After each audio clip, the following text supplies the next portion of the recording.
I almost left that restaurant alone until her daughter ran in crying, "She made a mistake." The screech of tires was the first sound, a raw metallic shriek that clawed at the humid night air. Then the sickening thud, followed by a silence so profound it felt like a physical blow. My knuckles were white, the steering wheel slick with a cold sweat I hadn't realized I was producing. The glare of oncoming headlights momentarily blinded me, forcing my eyes shut, a futile attempt to erase what I'd just seen, what I'd done. The smell of burnt rubber and something metallic, coppery, began to seep into the car's interior, a sickening perfume that clung to the expensive leather. My heart hammered against my ribs, a frantic drumbeat against the suffocating stillness. This wasn't just a fender bender. This was a rupture, a violent tear in the fabric of my carefully constructed world. I'd been so focused on getting home, on proving a point, on the smug satisfaction of being right, that I hadn't seen her. Not really. Just a blur, a shadow crossing my path, an inconvenience to be swatted away. Now, that inconvenience was a crumpled heap on the asphalt, and the air was thick with the unspoken weight of my recklessness. I should have stopped. I should have been paying attention. But the truth, the bitter, indigestible truth, was that I hadn't cared enough to. My world, for all its outward appearances of order and success, was built on a foundation of casual disregard for anyone outside my immediate orbit. Empathy was a luxury I'd never afforded myself, a weakness I'd long since purged. I saw people as obstacles or tools, rarely as fellow travelers navigating their own unseen storms. This was the culmination of years of honing that sharp, self-centered edge, a life lived in a self-imposed echo chamber where my own needs and desires were the only frequencies that mattered. The radio, which moments before had been blaring some inane pop song, was now silent, its sudden quiet amplifying the chaos in my head. The hum of the engine, usually a comforting drone, now sounded accusatory. I fumbled for my phone, my fingers clumsy and numb, the smooth glass feeling alien against my skin. The screen flickered to life, illuminating the grim reality of the situation. My mind, usually a finely tuned instrument of calculation and strategy, was a jumbled mess of panic and a dawning, terrifying realization. This wasn't just about a damaged car or a potential lawsuit. This was about a life. A life I had potentially extinguished or irrevocably altered with a moment of pure, unadulterated selfishness. The reflection in the rearview mirror showed a stranger, pale, wide-eyed, a mask of shock and dawning horror plastered across features that usually held a confident, almost arrogant set. Who was this person, and how had I let myself become them? The silence stretched, each second an eternity. The distant wail of a siren, faint at first, grew steadily louder, a mournful herald of the reckoning to come. It was a sound that cut through the fog of my denial, a stark reminder that the consequences of my actions were no longer theoretical. They were here, bearing down on me with the relentless force of an oncoming train, and for the first time I felt the icy grip of fear, not for myself, but for the unknown soul I had so carelessly disregarded. The siren's cry intensified, a piercing lament that seemed to echo the frantic pounding in my chest. Red and blue lights began to strobe, painting the wreckage in a surreal, pulsing glow. I killed the engine, the sudden cessation of its rumble, leaving a vacuum filled only by the approaching emergency vehicles and the ragged sound of my own breathing. My hands, still slick with sweat, trembled as I reached for the door handle. Stepping out of the car felt like stepping onto a stage, the spotlight of flashing lights and approaching sirens demanding an audience for my failure. The air, still heavy with the acrid scent of burnt rubber, now carried a faint, cloying sweetness. The cloying perfume of spilled soda from the woman's shattered grocery bag, a mundane detail made grotesque by the surrounding devastation. I saw her then, A small figure slumped against the shattered windshield of her compact car, her form unnervingly still. A single, worn leather purse lay open beside her, its contents spilled across the asphalt, a lipstick, a crumpled tissue, a child's drawing. The contrast between the ordinary detritus of a life and the extraordinary violence of the scene was stark, brutal. My carefully constructed veneer of detached superiority began to crack, revealing the raw, exposed nerve of my own culpability. I had seen her as an insignificant obstacle, a fleeting inconvenience. Now she was a tableau of suffering, a testament to my egregious lapse in judgment.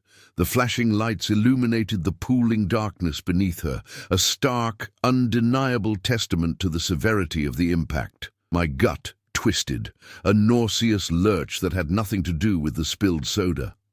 This was it, the moment of reckoning, the carefully curated narrative of my life, a story of success and control, was dissolving into the harsh reality of a dark, wet street. I approached her car cautiously, the crunch of gravel under my expensive shoes sounding obscenely loud.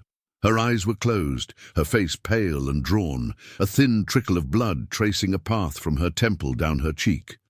Her breathing was shallow, a faint flutter that seemed to hang precariously in the balance. The paramedics arrived then, their movements efficient and urgent, their practiced hands assessing the damage with a grim professionalism that did little to quell the rising tide of panic within me.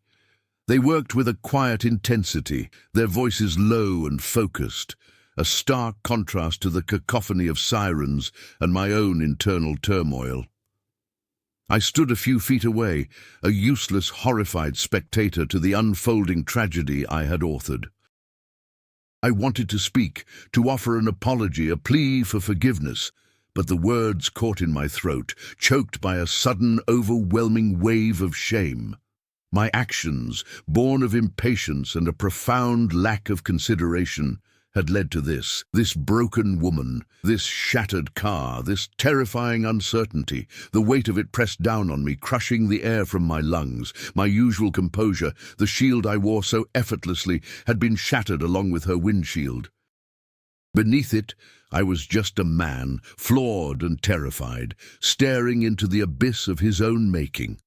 The paramedics carefully loaded her onto a stretcher, her body limp and fragile. As they wheeled her towards the ambulance, her eyes fluttered open, unfocused and distant. For a fleeting second, our gazes met.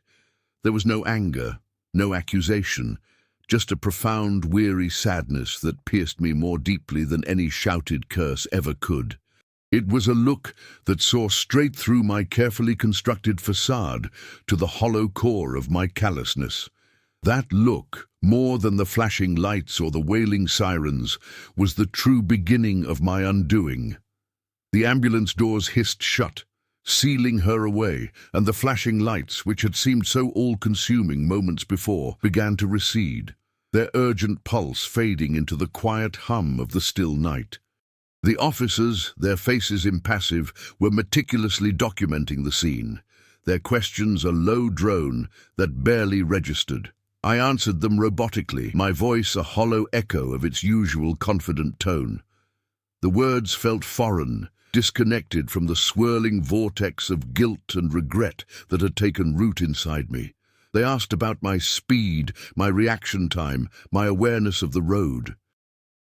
I offered vague, non-committal responses, each word feeling like another brick in the wall of my own condemnation. The crumpled purse lay on the asphalt, a silent testament to the life I had so carelessly disrupted.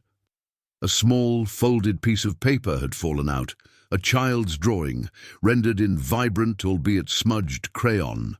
It depicted a stick figure family, 2 large figures and 1 smaller one, holding hands under a beaming sun. The smaller figure had a bright yellow dress, the same color as the one the woman was wearing. A wave of nausea washed over me. A child. There was a child involved. My mind, which had been so adept at compartmentalizing and dismissing the consequences of my actions, was now a battlefield of horrifying possibilities. Had she been on her way to pick up a child, Was there a child waiting for her, a child who would now grow up without a mother? The thought was a physical blow, stealing the air from my lungs. I looked at the drawing again. The simple, innocent depiction of love and security now twisted into a symbol of profound loss. My own children, safe at home, tucked into their beds, suddenly felt like a precious, fragile gift I had taken for granted. The arrogance that had fueled my reckless driving felt pathetic, childish, in the face of this stark reality. I had been so consumed by my own perceived injustices, my own minor frustrations, that I had blundered through life, blind to the suffering of others. This wasn't just a mistake, it was a profound moral failing, a chasm of empathy I had allowed to grow between myself and the world. The lead officer, a burly man with tired eyes, handed me a card. "We'll be in touch," he said, his voice flat, devoid of judgment but heavy with implication. I took the card, my fingers brushing against its crisp official surface. It felt like a death sentence. As I drove away, the flashing lights a distant memory. The silence in my car was no longer a void to be filled with music or podcasts. It was a heavy, suffocating blanket, woven from the threads of my guilt and the image of that child's drawing. The road ahead, usually a familiar path leading to the comfort of my well-appointed home, now seemed impossibly long, shrouded in a darkness I had created myself.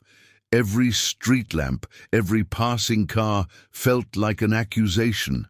The city lights, once a symbol of my success and belonging, now seemed to mock me, their brilliance highlighting the shadows I had cast. I pulled over to the side of the road, the engine idling a low, mournful growl. I couldn't go home. Not yet. Not until I understood the true cost of my carelessness. I looked at my hands, the hands that had gripped the steering wheel with such aggressive certainty, and saw them as instruments of destruction.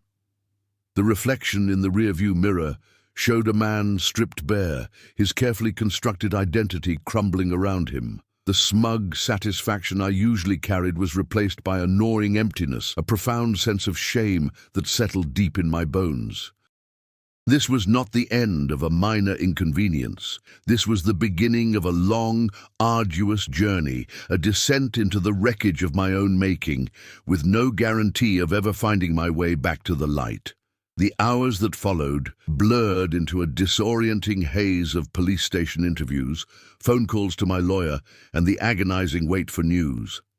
Sleep was a distant, unattainable luxury. Every time I closed my eyes, the image of the woman's pale face and the child's crayon drawing flashed behind my eyelids.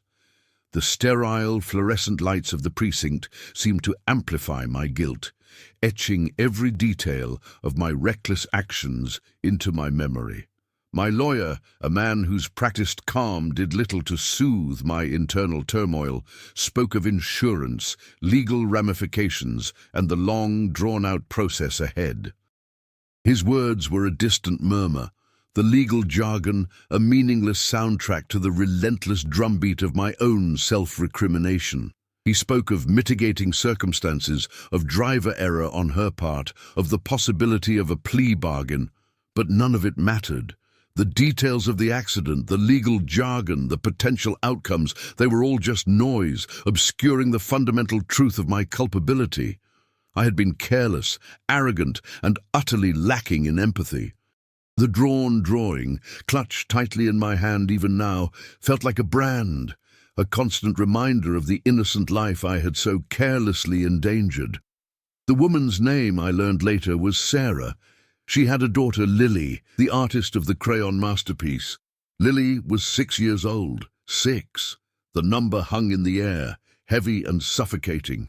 I imagined her waiting, her small face pressed against a window, her heart pounding with a child's anxious anticipation, waiting for a mother who might never come home. The thought was an unbearable weight, a crushing realization of the ripple effect of my actions. My world, so neatly defined by my own successes and failures, had collided with hers, shattering her reality with the force of a physical impact. The casual disregard I'd cultivated for so long had manifested in the most horrific way possible.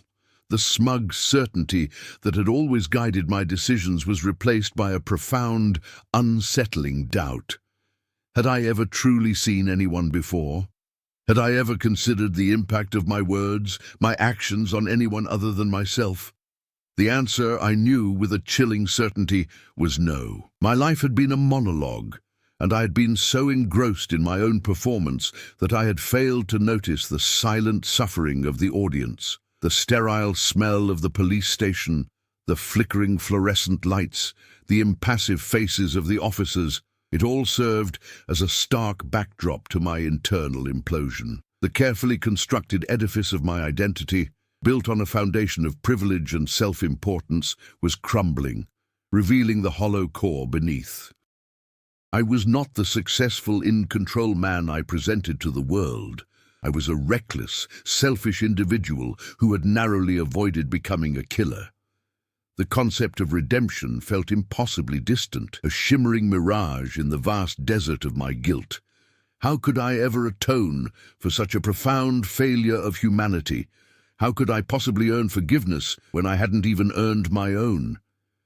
The child's drawing, with its simple, earnest depiction of a happy family, felt like a cruel mockery. It represented a world of love and safety that I had so easily disrupted, a world that now seemed impossibly out of reach. The weight of my actions pressed down on me, a physical ache that radiated from my chest. I felt exposed, vulnerable, stripped bare of all pretense. The journey ahead, I knew, would not be about legal defenses or mitigating circumstances. It would be about confronting the darkness within myself, about learning to see the world through eyes that were not my own, and about trying somehow to mend the irreparable damage I had wrought. Days bled into weeks, each one a slow, agonizing crawl through a landscape of legal proceedings and the gnawing emptiness of my own conscience. Sarah survived, a fragile victory amidst the wreckage. The physical wounds would heal, the doctors said, but the emotional scars and the shadow of what might have been would linger. I was allowed to see her, a meeting facilitated by my lawyer, a sterile, tense encounter in a quiet hospital room. The air was thick with unspoken accusations and a profound, weary sadness. She was thinner, her eyes holding a haunted look that spoke of sleepless nights and a fear that no amount of medication could fully erase. The child's drawing, now framed, sat on her bedside table, a silent witness to the event that had irrevocably altered both their lives. I stood before her, my carefully rehearsed apologies feeling hollow and inadequate. The words caught in my throat, choked by the immensity of my guilt. She looked at me, not with anger, but with a profound, devastating disappointment that was far worse. There was a quiet strength in her gaze, a resilience that humbled me to my core. She spoke softly, her voice raspy, not of the accident but of Lily, of how her daughter had been waiting, her little heart pounding with worry, and how, when Sarah finally arrived, Lily had simply held her tight, whispering, "She made a mistake, Mommy. It's okay, you made a mistake." The words, simple and pure, struck me with the force of a physical blow. A child, innocent and unburdened by judgment, offering unconditional love and forgiveness to her injured mother. It was a stark, painful contrast to my own self-absorption, my own inability to extend even a sliver of compassion. I had been so focused on my own perceived grievances, my own self-importance, that I had failed to recognize the inherent goodness in others, the capacity for love and understanding that existed even in the face of trauma. Sarah's daughter, Lily, in her simple act of grace, had offered me a glimpse of a world I had never truly inhabited, a world where empathy was not a weakness, but a profound strength. I saw my own children then, not as extensions of myself, but as individuals, each with their own hopes, fears, and capacity for love. I saw the privilege I had wielded as a weapon, the arrogance that had blinded me to the humanity of those around me. The sterile hospital room, the hushed tones, the scent of antiseptic, it all faded into the background as I grappled with this newfound, agonizing awareness. My carefully constructed world, built on a foundation of self-interest and a callous disregard for others, was finally crumbling, revealing the raw, exposed core of my own failings. The path ahead, once a clear trajectory of success and acquisition, now stretched into an unknown territory, a landscape of introspection and a desperate search for a redemption I wasn't sure I deserved. The legal proceedings concluded with a settlement, a financial transaction that felt like a grotesque mockery of justice. It was a sum designed to compensate for the tangible damages, but it could never truly quantify the immeasurable cost of that night. I paid it without question, the amount a paltry offering against the enormity of my transgression. The real price, I knew, was etched not on paper, but within the landscape of my own soul. The encounter with Sarah and the echo of her daughter's innocent words had irrevocably altered the lens through which I viewed the world. The arrogance that had once defined me began to erode, replaced by a persistent, gnawing humility. I found myself observing the people around me with a newfound intensity, not as chess pieces in my own grand strategy, but as fellow travelers, each carrying their own unseen burdens. The hurried interactions, the dismissive glances, the casual judgments, they all seemed to recede, replaced by a quiet contemplation of the shared human experience. My children, once extensions of my own ambition, became individuals to be nurtured, their laughter a precious melody, their small hands reaching for mine, a profound connection I had previously taken for granted. I started volunteering at a local community center, not for recognition or accolades, but for the simple, quiet act of service. The work was often mundane, sorting donations, serving meals, listening to stories that were far more harrowing than my own.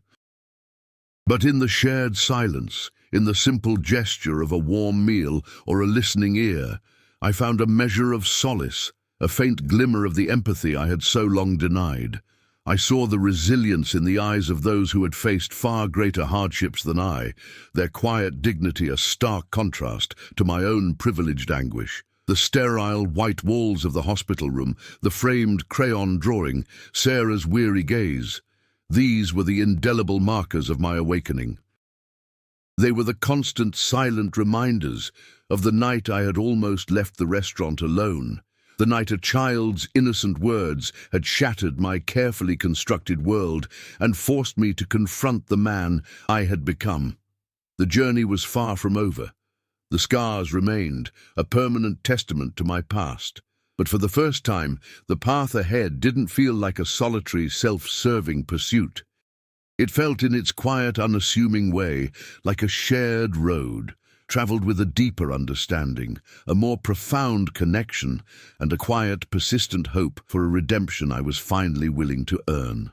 Her whisper still follows me, softer now, like forgiveness. The weight of that settlement, a number that represented a substantial portion of my liquid assets, became a peculiar kind of anchor. It wasn't a badge of shame, not anymore, but a tangible metric of the gravity of my lapse. Beyond the financial obligation, however, lay a more intricate and demanding landscape, the ongoing, often uncomfortable process of recalibrating my perception of human interaction. Consider how this shifted my daily routines. Previously, navigating traffic was a zero-sum game, a constant battle of wills, where yielding was perceived as weakness. Now I found myself actively anticipating the unpredictable, leaving ample space, and even offering courteous gestures, like a subtle brake light flash to warn of an upcoming hazard, actions that once would have felt like concessions. Furthermore, my professional interactions transformed. Meetings that were once arenas for aggressive self-promotion became opportunities for active listening. I began to notice the subtle cues, a hesitant tone, a downcast gaze, a posture of defensiveness that I had previously bulldozed over. Building on this, I started to actively solicit diverse perspectives, not just for the sake of appearing inclusive, but because I genuinely began to recognize the inherent value in viewpoints that differed from my own. It was a subtle but profound shift from seeking validation to seeking understanding. This newfound attentiveness extended to the seemingly mundane, a cashier's weary sigh, a server's hurried movements, a child's frustrated cry in a grocery store. These were no longer background noise.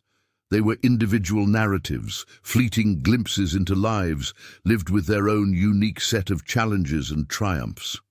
Consequently, my internal monologue, once dominated by self-analysis and strategic planning, began to incorporate a broader spectrum of emotional resonance. I found myself pausing before reacting, considering the potential impact of my words or actions on others, a practice that felt both alien and increasingly natural. This wasn't about seeking external validation or performing a saintly role. It was an internal recalibration, a quiet reordering of my priorities. The world, once a stage for my personal drama, was becoming a complex tapestry woven with countless individual threads, each deserving of a moment's respectful acknowledgement. Another crucial layer is how this internal shift began to manifest in my relationships. My interactions with my own children, for instance, evolved beyond instruction and expectation. I started asking more open-ended questions, not to elicit specific answers that served my agenda, but to truly understand their inner worlds. I paid attention to the nuances of their moods, the unspoken anxieties that flickered in their young eyes. Conversely, the superficiality of many of my former social connections became glaringly apparent. The performative friendships, built on shared ambition and mutual self-interest, now felt hollow and exhausting. I found myself withdrawing from those interactions, seeking out deeper, more authentic connections, even if they were fewer in number. This was not a rejection of my past life, but a conscious redirection, an intentional pursuit of a more meaningful engagement with the human experience. The initial shock of the accident had provided the catalyst, but the ongoing, often uncomfortable work of integrating empathy into my daily existence was the true, transformative process. It was a continuous, iterative refinement, a constant practice of acknowledging the shared humanity that binds us all, a recognition that every interaction, no matter how brief, carries the potential for connection or consequence. The courtroom felt like a sterile, airless box, a far cry from the open, albeit tragic expanse of that highway. The hushed murmurs of the jury, the rustle of papers, the judge's measured pronouncements, it all coalesced into a droning symphony of my past mistakes. My lawyer, a man who had navigated these waters countless times, spoke in low tones, his words a carefully constructed shield against the harsh glare of public scrutiny. He presented the evidence, the mitigating factors, the undeniable remorse, but beneath the legal strategy, a different kind of reckoning was underway, one that unfolded not in the courtroom, but within the quiet confines of my own mind. The financial settlement, a tangible acknowledgement of my culpability, felt like a necessary but insufficient penance. It addressed the material damage, the shattered car, the lost wages, the medical bills. Yet it failed to touch the deeper fissures that had opened within me. The true cost was not measured in dollars, but in the quiet erosion of my self-perception, the dawning realization that my carefully cultivated image of competence and control was a fragile facade. Consider how this internal recalibration impacted my professional life beyond mere politeness. Before the accident, my approach to team projects was akin to a strategic military campaign. I identified objectives, assigned roles with ruthless efficiency, and expected unwavering adherence to my directives. Disagreement was perceived as insubordination, a deviation from the optimal path. Now, however, I found myself actively seeking out dissenting opinions, not as obstacles to be overcome, but as potential illuminators of blind spots. I began fostering an environment where constructive criticism wasn't just tolerated, but actively encouraged, understanding that the collective intelligence of a group, when harnessed with respect, far surpassed the capabilities of any single individual. This shift wasn't about relinquishing leadership, it was about redefining it, moving from a command and control model to one of collaborative synergy. Furthermore, this newfound appreciation for the complexities of human experience extended into my personal interactions, particularly with my own family. The dynamic with my children, previously characterized by a focus on achievement and adherence to schedules, began to soften. Instead of simply issuing instructions, I started engaging in genuine dialogue, asking them about their day not as a perfunctory check-in, but as an invitation to share their inner worlds. I learned to observe the subtle shifts in their demeanor, the hesitant sigh that indicated unspoken anxiety, the overly bright smile that masked a hidden disappointment. This deeper level of connection, built on active listening and a willingness to understand their individual perspectives, forged a stronger, more resilient bond than any previous emphasis on external success could have achieved. It was a slow, deliberate process of dismantling the walls I had inadvertently built, brick by brick, through years of self-absorption. Conversely, this internal transformation also illuminated the superficiality of many of my previous social engagements. The networking events, the obligatory industry gatherings, the conversations that revolved around mutual advancement and veiled competition, they now felt hollow and draining. The energy I once expended on maintaining these often transactional relationships was redirected. I began to consciously prune these superficial connections, not out of spite or arrogance, but because they no longer resonated with the evolving core of my values.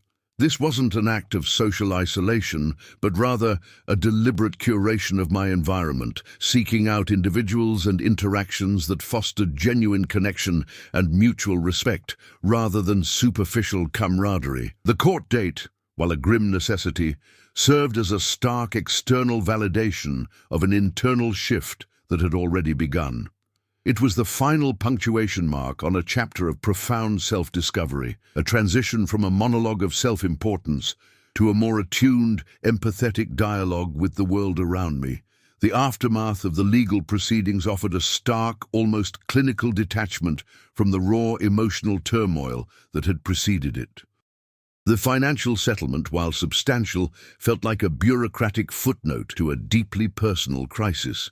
It was a quantifiable resolution for an experience that defied easy measurement. This detachment, however, created an unexpected space for introspection, a quiet eddy in the turbulent waters of my life. I found myself observing the world with a different kind of acuity, not necessarily for strategic advantage, but for a nascent understanding of the subtle currents that governed human interaction. Consider how this manifested in my daily commute. Previously, the morning drive was an exercise in aggressive territoriality, a constant battle for inches of asphalt, where yielding to a merging vehicle was seen as a sign of weakness. Now, a subtle shift occurred. I began to anticipate the unpredictable nature of other drivers, leaving greater buffer zones, offering a gentle tap of the brake lights to signal an impending stop. Gestures that felt less like concessions and more like acknowledgements of shared vulnerability on the road. Building on this altered perspective, my professional interactions underwent a significant evolution. Meetings, once perceived as arenas for asserting dominance and pushing my agenda, transformed into opportunities for genuine engagement. I started to actively solicit input from team members, not as a performative gesture of inclusivity, but because I recognized the inherent value in perspectives that diverged from my own. This wasn't about relinquishing control, but about fostering a collaborative environment where diverse viewpoints could coalesce into more robust solutions. I observed how a hesitant tone, a downcast gaze, or a posture of defensiveness, cues I would have previously ignored or even exploited, now signaled an opportunity for deeper understanding and support. Furthermore, the realm of my personal relationships underwent a profound recalibration. The superficiality of many social engagements, once a source of validation, now felt hollow. The conversations, often centered on reciprocal advancement and veiled competition, lacked the substance I was beginning to crave. Consequently, I found myself consciously withdrawing from these interactions, not out of disdain, but out of a growing need for authenticity. This wasn't an act of social isolation, but rather a deliberate curation of my social sphere, seeking out connections that fostered genuine intimacy and mutual respect, rather than transactional pleasantries. Another crucial layer of this transformation involved my engagement with my own children. The previous dynamic, which often prioritized achievement and adherence to established routines, began to soften. Instead of issuing directives, I found myself initiating open-ended conversations, not merely to elicit specific responses that served my agenda, but to genuinely understand their inner worlds. I learned to observe the subtle nuances of their moods, the hesitant sigh that indicated unspoken anxiety, the overly bright smile that masked a hidden disappointment. This deeper level of connection, built on active listening and a willingness to explore their individual perspectives, forged a far more resilient and meaningful bond than any prior emphasis on external success could have achieved. It was a gradual dismantling of the walls I had inadvertently constructed through years of self-absorption, revealing the shared humanity that underpinned our relationship. Consequently, the impact of this internal evolution extended beyond interpersonal dynamics into a broader appreciation for the human condition. The seemingly mundane aspects of daily life, a cashier's weary sigh, a server's hurried movements, a child's frustrated cry in a crowded store, were no longer background noise. They were perceived as individual narratives, fleeting glimpses into lives lived with their own unique constellations of challenges and triumphs. This heightened awareness fostered a sense of interconnectedness, a recognition that beneath the surface of everyday interactions lay a shared tapestry of human experience, each thread deserving of a moment's respectful acknowledgement. The journey was not about achieving a state of perfect empathy, but about the ongoing, conscious effort to see beyond my own immediate sphere and acknowledge the complex realities of others. The true practice begins now. It lies not in grand gestures or sweeping pronouncements, but in the quiet consistency of mindful action, in the daily commitment to seeing the world not as a stage for personal ambition, but as a shared space where every individual carries their own story, their own struggles, their own quiet triumphs. The echo of that screeching tire, once a sound of pure terror and regret, has softened, becoming a gentle reminder of the profound impact of even the most careless moments, and the enduring possibility of grace found in the unexpected spaces between us. The journey continues, not towards a destination, but towards a deeper, more nuanced understanding of what it truly means to be present, to be connected, to be human.